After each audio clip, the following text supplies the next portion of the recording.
Oke. Karyo, sebelum kita masuk ke pembahasan mengenai novel Ibu Susu, aku mau tanya dulu nih, Karyo kan pernah menerima residensi penulis ya Karyo ya?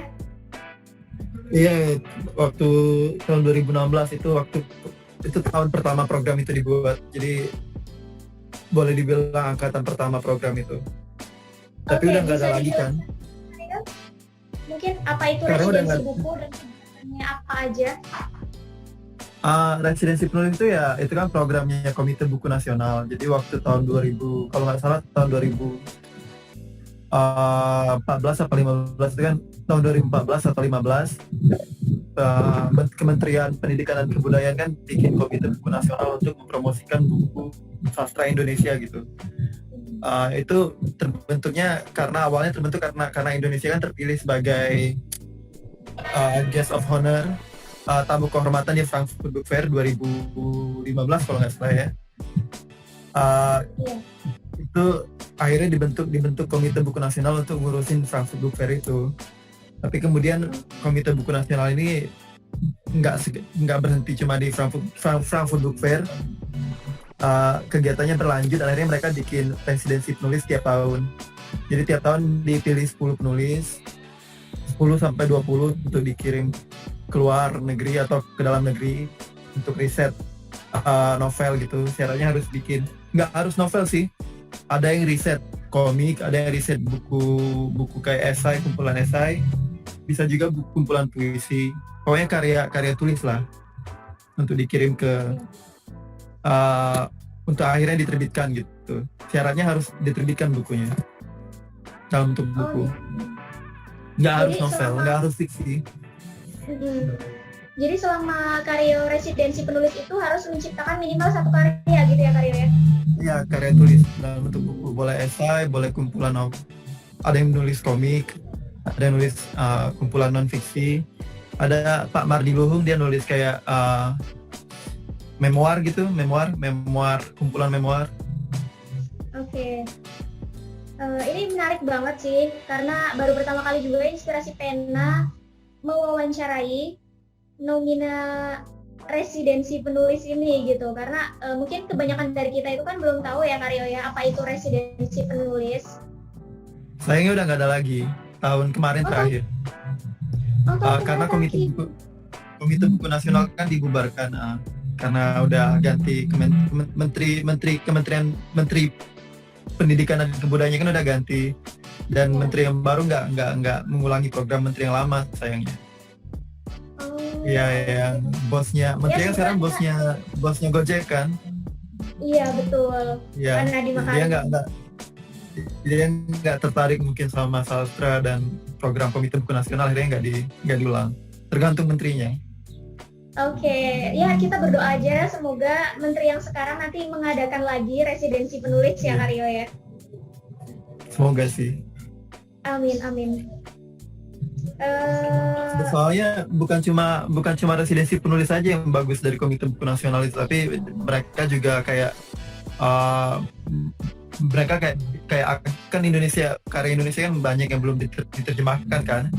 Dan Komite Buku Nasional itu kayaknya bagus banget buat dorong penerjemahan karya Indonesia ke dalam bahasa asing. Mereka promosiin karya Indonesia ke banyak festival buku internasional, book fair dan macam-macam gitu. Iya, sebenarnya program residensi penulis ini program yang sangat menarik. Iya. Cuman mungkin menteri baru kita belum tertarik. Dia lebih fokus ke bidang lain, kayak fokus ke bidang kewirausahaan mungkin.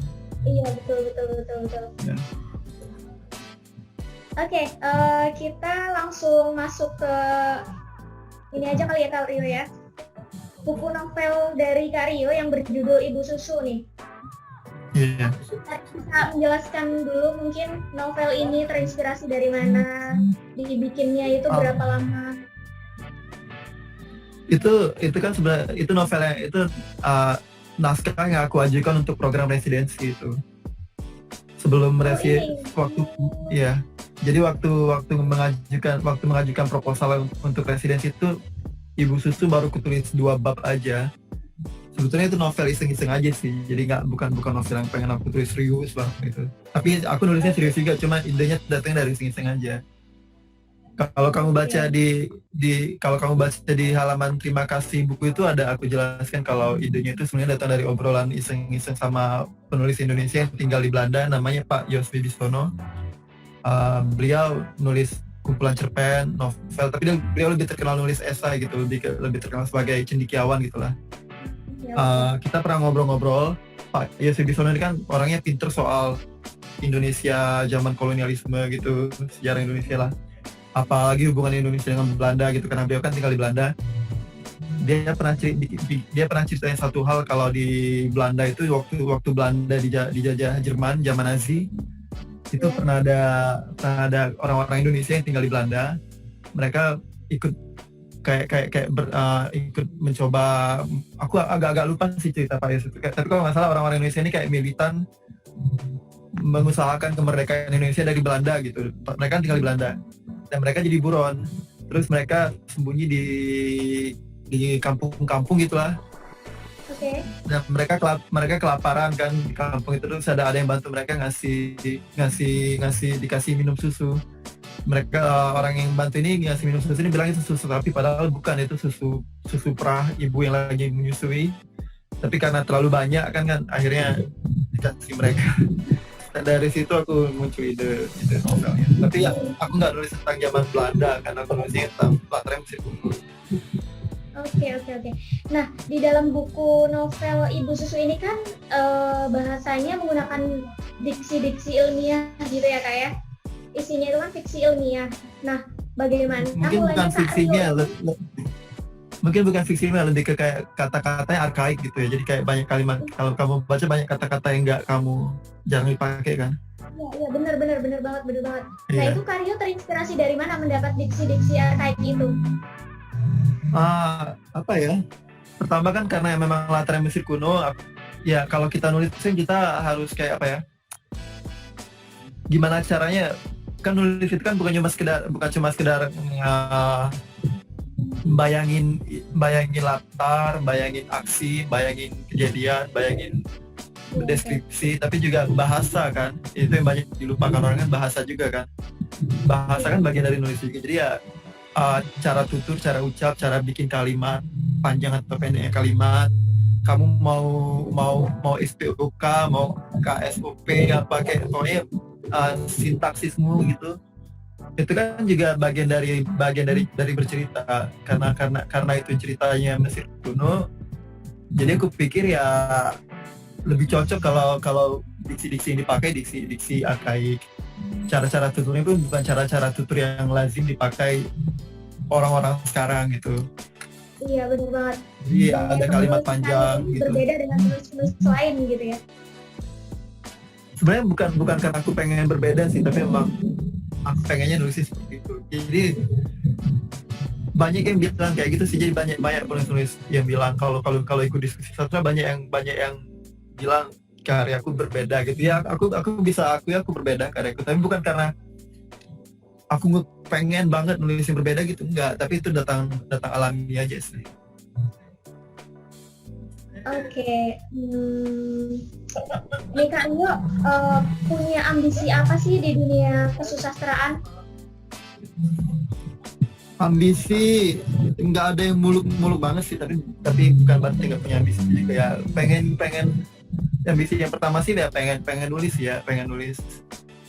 apa yang aku suka dan apa yang aku mau sih yang pertama. Yang kedua ya pengen lihat sih kayak sastra Indonesia tuh bisa tarik bahasa Indonesia tuh sampai sejauh apa gitu. Bisa eksperimen sama bahasa Indonesia sampai sejauh apa, eksperimen sama tema sampai sejauh apa gitu. Jadi nggak cuma bercerita, tapi juga bercerita, cari cara bercerita yang lain yang baru gitu lah. Jadi bukan ambisi yang muluk-muluk pengen jadi penulis Indonesia paling terkenal gitu, nggak gitu. Oke. Nah, berbicara masalah penulis Indonesia nih Karyo, hari-hari ini kan banyak penulis muda Indonesia nih. Pandangan Kak Rio terkait maraknya penulis muda saat ini, Itu gimana? Apakah ini sebagai pencapaian apik untuk dunia literasi sastra Indonesia atau bagaimana menurut kalian? Aku nggak terlalu kenal banyak penulis muda. Aku tahu banyak penulis muda ya, tapi aku tahu penulis muda Indonesia banyak, tapi aku nggak terlalu kenal, nggak banyak kenal ya. Baik itu personal maupun kenal karya, aku nggak terlalu banyak kenal. Tapi dari aku baca, dan aku nggak terlalu baca banyak sih, jadi penilaianku nggak bisa dibilang valid juga ya. Aku suka penulis-penulis muda yang aku baca, kayak Dea Anugrah, Sabda Armandio, Dewi Karisma Michelia.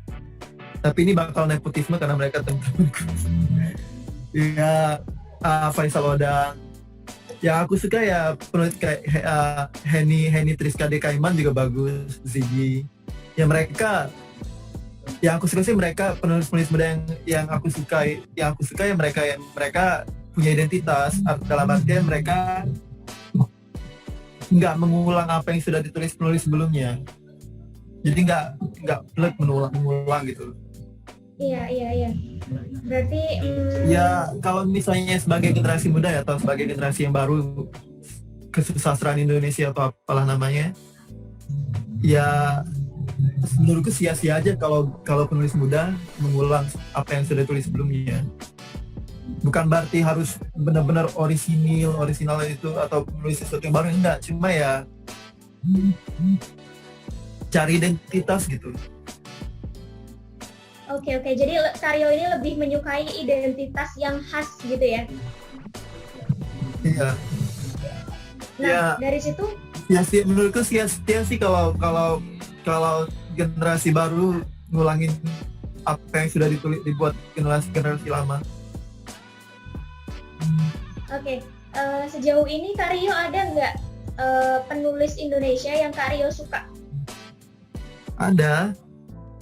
Tapi gue lebih banyak baca karya luar sih sebenarnya. Cuman kalau ditanya penulis yang aku suka, ya aku suka Budi Dharma, aku suka Nukil Amal, aku suka cerpen-cerpen awal dari Bunda Kristanti. Oke. Kalau ditanya penulis muda yang menarik menurutku yang aku sebut tadi, kayak Henny Triska Dekaiman itu, Dea Anugrah, Sabda Armandio, Dewi Karisma, Norman. Ada juga yang aku suka, tapi dia belum mengeluarkan buku ya, tapi dia udah cerpennya bisa dicari di internet, Leopold Surya Indrawan. Oke. Nah, habis dari pembahasan Ibu Susu ini, kita langsung ke pertanyaan-pertanyaan sahabat Ina ya, Karyo ya. Ya, ini boleh. Ada 9 sahabat Ina yang sudah bergabung. Penulis muda semua kan? Kak Berlia Citra. Iya, ini penulis muda ini. Bibit-bibit bangsa Indonesia. Coba saya minta Kak Berlia Citra untuk menanyakan kembali pertanyaan yang telah ditanyakan di Instagram kepada Kak Rio. Iya Kak, makasih. Harus perkenalan dulu Kak. Langsung tanya juga nggak apa. Perkenalan juga boleh. Perkenalkan, nama saya Berlia Citra Ainur Rahmah. Bisa dipanggil Berlia. Saya masih berumur 15 tahun. Saya berasal dari Banyuwangi, Jawa Timur. Oke, Kak Berlia, sebelumnya mohon maaf, bisa ditampilkan dulu videonya? Iya.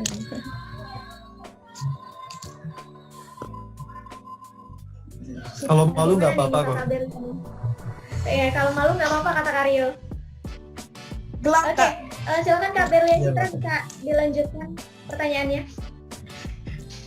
Jadi Kak, misalkan minggu-minggu ini saya tuh lagi suka banget baca karyanya, contoh kayak Terelie gitu.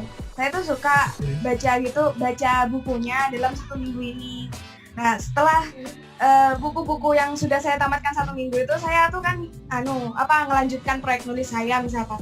Nah, saya waktu nulis gitu, pas tanpa sengaja waktu nulis itu kayak niru gaya kepenulisannya Terelie gitu loh Kak. Itu sebenarnya kayak gitu boleh nggak Kak? Ini sebenarnya masalah umum penulis-penulis yang benar-benar baru mau mulai nulis ya. Aku waktu awal-awal masih lugu, masih jelek tulisannya dulu juga kayak gitu.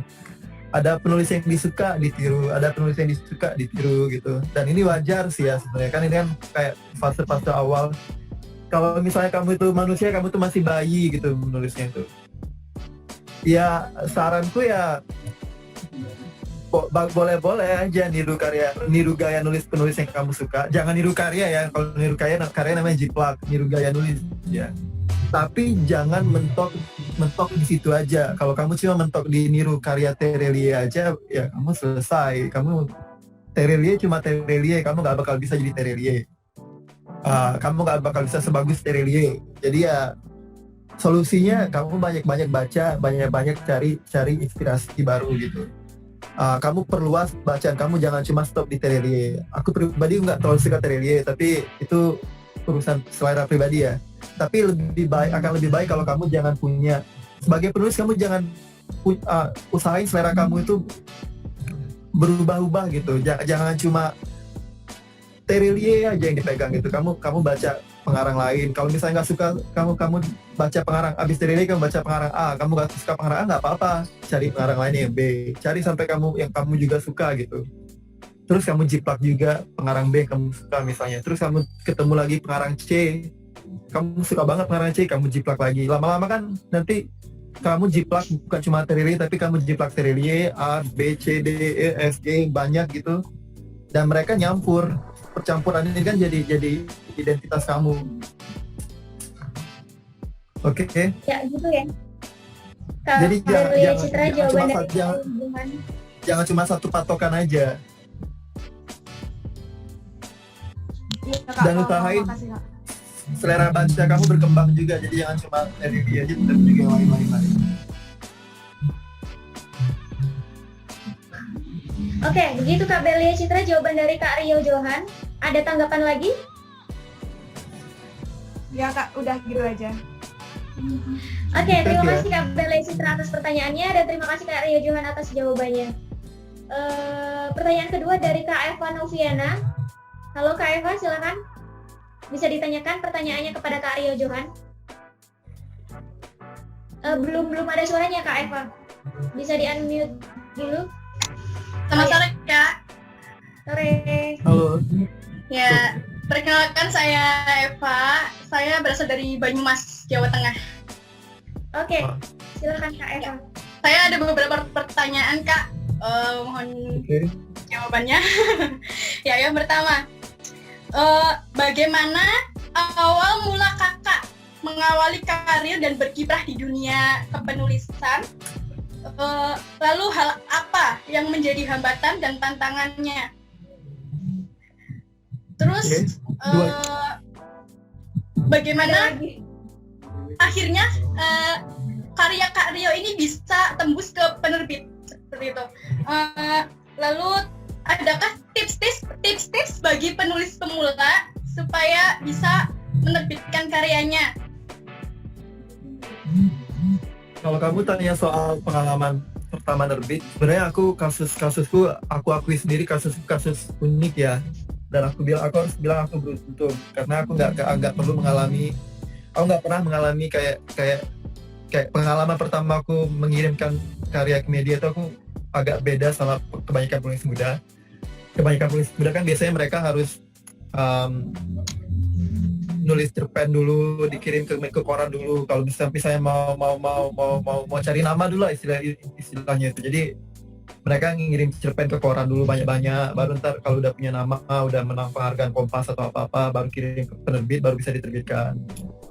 Biasanya kan kalau penulis yang belum punya nama susah gitu ya mau menerbitin buku gitu, atau menang penghargaan dulu kayak DKJ gitu baru ini. Kasusku agak beruntung ya karena kan waktu aku belum pernah dimuat di mana-mana, belum pernah dimuat di koran. Dan pengalaman pertama mengirimkan kumpulan cerpen ke KPG Gramedia juga ya, nekat-nekat aja, dan 6 bulan kemudian langsung diterima gitu. Jadi ya itu beruntung. Tapi ya nggak semua, aku beruntung, tapi ya aku tahu nggak semua penulis seberuntung itu. Awal-awal aku nulis ya karena aku suka baca, jadi aku suka baca terus iseng-iseng nulis. tulisannya jelek, awal-awalnya dibuang di kotak sampah gitu.